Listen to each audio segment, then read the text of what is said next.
You didn't start a business to put out fires, but here you are, holding the extinguisher. Business isn't theory, it's pressure, late nights, tight margins, the thing that keeps breaking no matter how many times you fix it.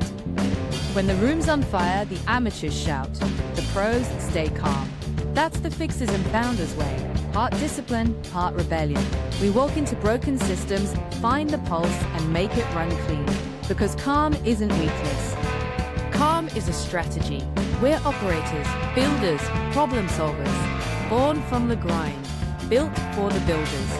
Join us now as we chat with fixers and founders just like you.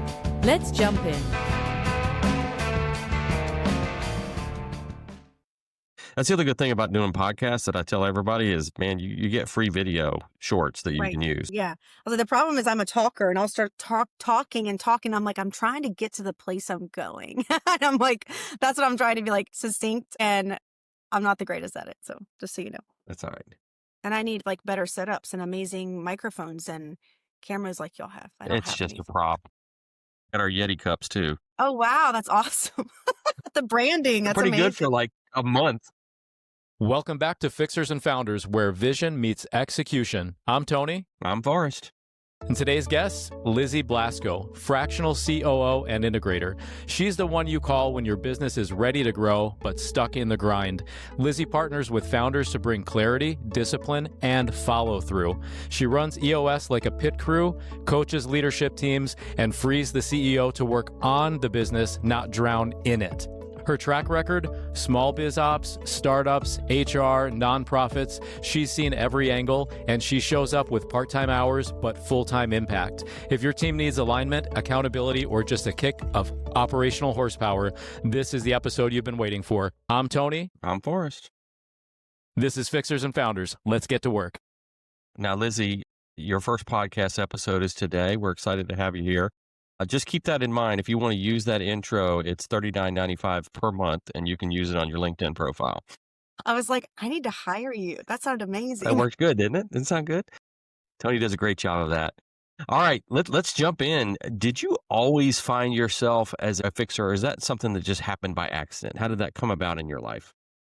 Yeah, it's probably like both. So first job out of college, I worked at the municipal court in Gulfport, Mississippi, and I was tasked with solving a problem that the judges had. They didn't like the way the court was running. They didn't like the court schedule, and I was their assistant. And they were like, could you fix it? And I was, of course, saying, yeah, absolutely. I'll try.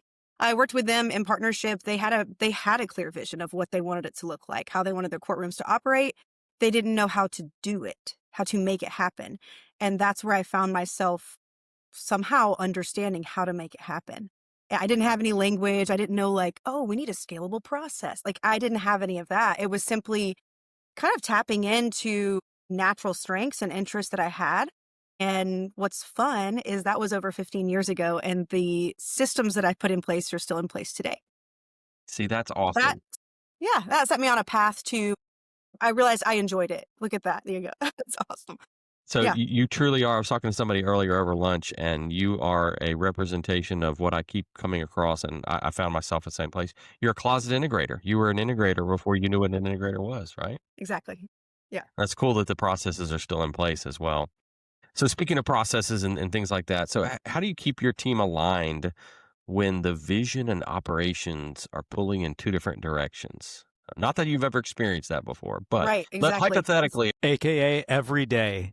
Right. What do you do every day? if you It's had never experience, Yeah, for sure. I think it starts with alignment with your visionary and integrator or your visionary and operations leader, whatever title is being used, your CEO and your operations leader. You can't have the leaders be misaligned or pulling people in different directions, but that is what happens. So really it's starting from that foundation, starting from the foundation of, I sense that you might be wanting us to go this direction, but we have set the course for this quarter.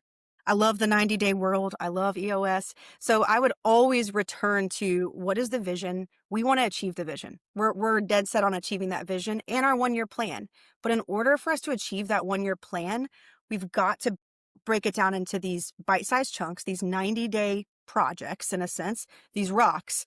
Well, if new things come about and they start sprinkling in, but also we could do this. We absolutely could.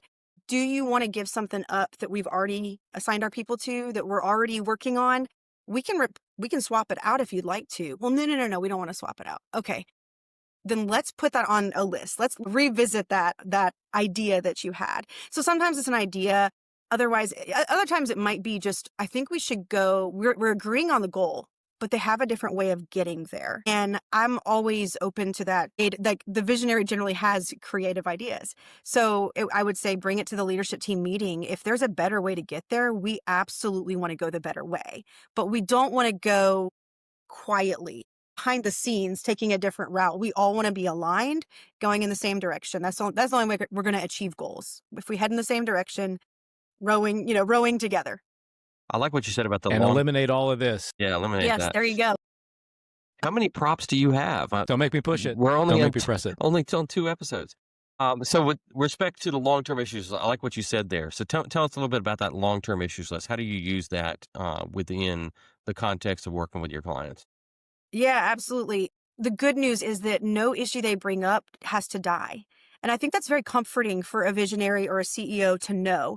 Like they might feel shut down a lot by your operational leader or the integrator who is like, oh my gosh, we've already decided what to do this quarter or this year. You don't have to shut it down completely. It's simply, let's put it in the proper place. So maybe that's just a parking lot or a long-term issues list.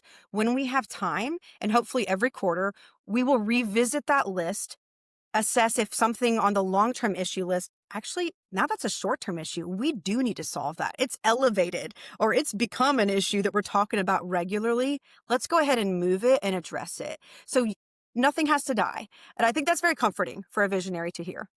They like to be heard, for sure, Yes. as we've experienced. So tell me about a time where you feel like you failed, and what did you learn? Yeah, there are a lot. There are a lot to, I could go so We've many only got directions. a 30-minute podcast, so let's pick one. Totally. I was thinking about this recently because there's like big failures and little failure. Within EOS, my first integrator position, I was so excited about getting it rolled out. Now we're going to the next phase. We're rolling it out into divisions and super excited about the plan. And the operations manager was rolling out L10s for the first time to her team.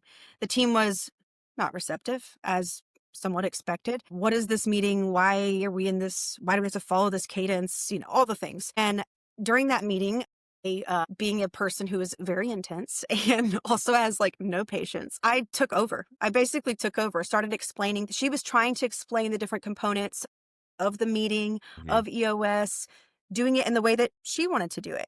And I essentially, when I look back on it, I wanted to do it my way. And I basically took over that meeting. Afterwards, she called me and she's like, are you the leader of this meeting or am I? Because I'm not going to fight for that. Yeah. And I was like, you are so right. I was like, you're the leader of the meeting. My job was to empower you and support you. And if we need to have a conversation about a better way to position a certain aspect, we can do that after the call, not during. I was like, so I apologized to her. I was like, I'm so sorry for taking over. That was wrong. Yeah. That was not good leadership. So that was me probably just being frustrated and then acting upon it, which was not good. Yeah. So I was really thankful she called me out. She called me out. We worked it out. From then on, I went into empower you. I'm going to support you. I'm going to jump in when needed if you ask me to. Like that was the role I assumed, but I wouldn't have really gotten there without her really calling out my behavior and me recognizing it. Yeah. So you learned, and you're not going to repeat that mistake again. That's good. That's a good one to share. Hopefully people are listening on that one. Yeah, and I personally get out of that too, just how important communication is for relationships in general. So, Lizzy, in your own words and your experience, what would you say makes a great visionary integrator relationship either work or fall apart? Yeah, I think most people would probably say the same word, which is trust. It really does matter. And it's not just the cliche response of like, you've got to trust each other. You really do. Because I've experienced when you trust each other and I've experienced when you don't, and it will fall apart. So that part is really critical. How you get there probably depends on personalities. Maybe it's just really connecting at the beginning of your same page meeting, which in a dynamic where I saw it not working, I looked back and I thought, wow, we never did the beginning of the same page. We didn't do the connecting part where we just like do a check-in. How are you doing? how's this week been? How's your family doing? What's going on in your life? When you can humanize someone in that way and you realize they're carrying burdens or they've got priorities outside of work that are stressing them out, suddenly you're a little softer towards that person in the conversation. You're more open. I look back and realize I was not doing that. It was like, let's get straight to business. Well, then it was just a really intense business conversation, So yeah, but yeah, exactly. Which is awesome. I love, like, that is like my daily motivation. However, that doesn't really foster relationship. And so to build that trust, we weren't really investing in the trust building exercise of meeting together. So trust would be the biggest thing. Of course, if I had to pick a second, it would be communication. Like you said earlier, communication's key. Right on. When do you know in these engagements and these projects when it's time to hand something off to the other side and let go? Yeah, that probably depends on a few dynamics. As a fixer, I'm usually being handed the thing. Sometimes it's a half-baked idea and you're like, okay, wow, I have a lot of questions. It's really not, we need to work on it. And that's great. I love that. I love being able to ask a bunch of those questions. I think being comfortable, and this is a challenge for me, being comfortable with something being at 80% is it's hard. But saying, hey, I think this is ready for the next person to assume this role, or your team is capable enough to own it, to manage it. No, they're not going to get it perfect, rush it immediately, but they're going to learn along the way. So probably really, this is subjective because who knows when you're at 80%, but based on the project, you can kind of assume on the outcome that you want, are we almost there? And is it ready to go to that next person that then could be elevated? Now you're empowering someone. Now you're elevating someone. Yeah, I like that sort of, ratio that you put on it there, like the 80-20, that principle. I definitely think that it fits. And then I struggle also, I'll admit, too, with much of what you've said, with wanting to ram things done and, maybe not paying attention or understanding how to nurture some of these relationships. Frankly, like that's an area of opportunity for me, for sure. But also, just thinking about, handing something over, right? As you said, it's not going to be perfect and learning to be comfortable with that 80%, and learning to be comfortable without maybe that optimal outcome and just trying to nurture that next step, for us too. Because I know it's hard for visionaries to kind of delegate and let go. Frankly, it's hard for me to do that a lot of times too. I don't think it's just on them. So with all that said, and loving the process, what is one system or a process that you have put into place you either recommend foundationally for just about any business or that you've done in a special way for a business that really stands out?